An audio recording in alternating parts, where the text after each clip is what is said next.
ഒരു പെണ്ണും എന്ത് പറഞ്ഞോ ഒരു പെണ്ണിന്റെയും കടമല്ല, അതൊന്നും ഒരു പെണ്ണിന്റെ കടമല്ല.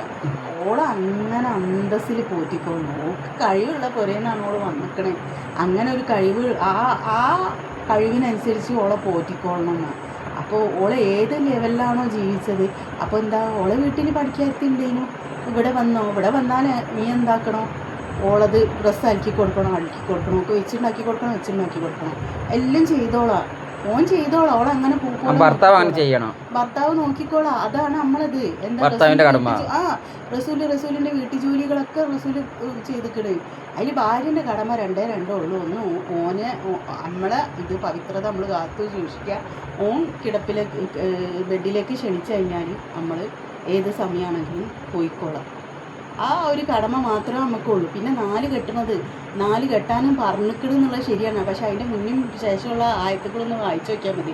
നിങ്ങൾ 4 കെട്ടിക്കോളി, പക്ഷേ പരസ്പരം എന്താക്കാൻ പാടില്ല, 2 കണ്ണിട്ട് കാണിക്കാൻ പാടില്ല എന്നെല്ലാണ് പറഞ്ഞത്. അല്ലാണ്ട് 4 കെട്ടിക്കോളി. അപ്പോൾ അത്രക്കും ഇസ്ലാമിൽ പെൺകുട്ടികളെ പ്രൊമോട്ട് ചെയ്യും. പിന്നെ ഈ കൂട്ടുകുടുംബം വലിയ പ്രൊമോട്ട് ചെയ്യണമൊന്നുമില്ല. കൂട്ടുകുടുംബത്തിലേക്ക് പെൺകുട്ടികളെ കെട്ടിച്ച് കൊണ്ടുപോകണം, അല്ലെങ്കിൽ ഏട്ടനുള്ള വീട്ടിലേക്ക്, അനിയനുള്ള വീട്ടിലേക്ക്, അളിയന്മാരുള്ള വീട്ടിലേക്ക് എല്ലാം. നീ ഓക്കായിട്ട് ഓളൊരു എന്താ പറയുക, ഓളെ സ്വാതന്ത്ര്യത്തിലുള്ള ഒരു ഭവനം ഉണ്ടാക്കി കൊടുക്കുക. അവിടെയൊക്കെ ഓളെ വീട്ടിലേക്കാണ് ഓളെ കൊണ്ടുപോകേണ്ടത്, ഓളെ സ്വാതന്ത്ര്യത്തിലേക്ക്. എന്നിട്ട് അവിടെ ഓള് ജീവിച്ചോളാം. അല്ല, അവിടെ അങ്ങനെ നടക്കണില്ല. ഇസ്ലാമിൽ അങ്ങനെ എന്തെല്ലാം നിയമങ്ങളുണ്ട്, മൂടി വെക്കപ്പെട്ട നിയമങ്ങൾ. ഇപ്പൊ പല കാര്യങ്ങളും ഇപ്പൊ പുറത്തേക്ക് വന്നുകൊണ്ടിരിക്കുക. കെട്ടിക്കൊണ്ടത് നേരെ അവന്റെ വീട്ടിൽ കൊണ്ടിട്ട് അവന്റെ അമ്മ പറയുന്ന മാതിരി പണിയെടുക്കാനെന്ന് പറഞ്ഞു കഴിഞ്ഞാൽ ഈ പെൺകുട്ടി അത് ഓളെ വിശാല മനസ്സിനെ കൊണ്ടും ദീനിയായ ബോധമുള്ളൊരു പെൺകുട്ടിയാണെങ്കിലും ഇമ്മമാരെ നോക്കണം, ഉപ്പമാരെ നോക്കണം. ഓളെ വീട്ടിൽ ഇമ്മനെ ഇപ്പനെ നോക്കി ദീനിബോധമുള്ള ഏതൊരു പെൺകുട്ടിയല്ല, അള്ളാഹിനെ പേടിയുള്ള ഏതൊരു പെൺകുട്ടി സ്വാഭാവികമായിട്ട് വീട്ടിൽ ജോലി ചെയ്യും. ഉമ്മനെ നോക്കും, പാപ്പനെ നോക്കും. അത് നോക്കുമ്പോൾ പോലും അള്ളാഹു താല എക്സ്ട്രാ കൂലി കൊടുത്തുകൊണ്ടേ ഇരിക്കും. എക്സ്ട്രാ കൂലിയാണ് അള്ളാഹിൻ്റെ അടുത്ത് നിന്ന്. അപ്പോൾ ഇസ്ലാം ഒരു വൈക്കും അങ്ങനെ പോണ്, ദീനൊരു വൈക്കും അങ്ങനെ പോണ്. നമ്മൾ ആരും അത് അനുസരിക്കണില്ല എന്നുള്ളതാണ് സത്യം. ആരാണോ ഒരു പെൺകുട്ടീനെ അങ്ങനെ അവനവൻ്റെ അടുത്ത് അങ്ങനെയൊക്കെ പോറ്റാണ്ടെങ്കിൽ കെട്ടിയാൽ മതി എന്നാണ് ഇസ്ലാമിൽ. അല്ലെങ്കിൽ എന്താ ചെയ്യേണ്ടത്, നോമ്പ് വെച്ച് നടക്കാനാണ് പറഞ്ഞത്. ഒരു വഴിക്കേടിലേക്കും പോവാണ്ട്.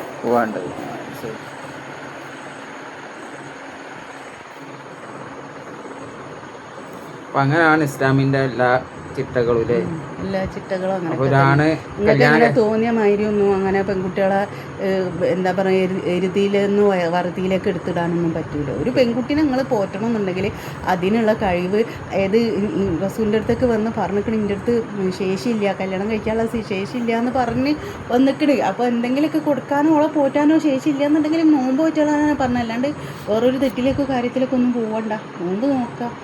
എന്നിട്ട് ശേഷി ഉണ്ടാകുമ്പോൾ കല്യാണം കഴിക്കുക. അല്ലാണ്ട് ഉമ്മൻ്റെ അടുത്ത് കൊണ്ടിട്ട് അത് ഉമ്മൻ്റെ വീടാണ്, ആ ഉമ്മൻ്റെ അധികാര പരിധിയിലുള്ള വീടാണ്. അവിടെ കൊണ്ടിട്ടിട്ട് ഓളെ കഷ്ടപ്പെടുത്താനൊന്നും ആരും പറഞ്ഞിട്ടില്ല.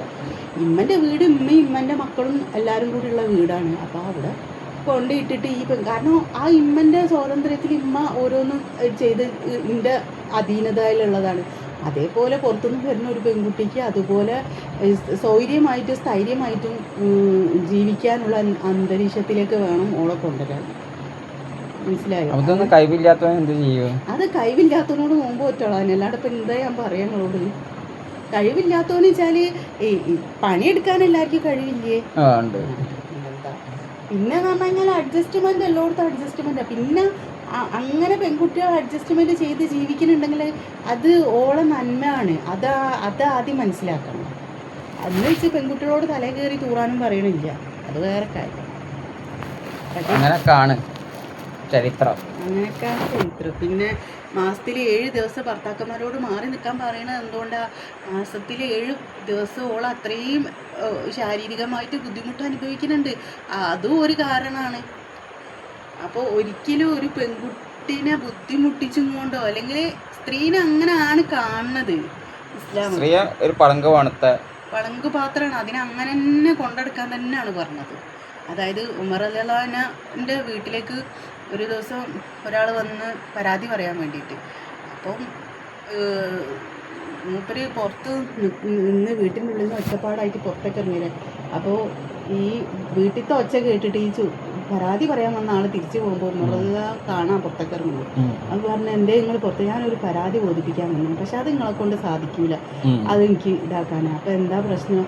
അപ്പം പറഞ്ഞ് ഞാൻ എൻ്റെ ഭാര്യനെ പറ്റിയിട്ട് പറയാൻ വന്നതിന്, അപ്പം നിങ്ങളെ വീട്ടിൻ്റെ ഉള്ളിലത്തെ തല്ലെന്നെ കഴിയണില്ല. അപ്പം പറഞ്ഞു അത് നോക്കണ്ട, എനിക്ക് ഭക്ഷണം പാകം ചെയ്ത് തരും, എൻ്റെ മക്കളെ പ്രസവിക്കുകയും എൻ്റെ മക്കൾക്ക് മുലയൂട്ടുകയും ചെയ്യുന്ന ഓള് നമ്മൾ അപ്പോൾ ഓല അതൊക്കെ ഉണ്ടാവും, അതൊക്കെ നമ്മളെന്താക്കുക നമ്മൾ സഹിച്ച് ആ അതിൽ അങ്ങനെ കൊണ്ടുപോവാം.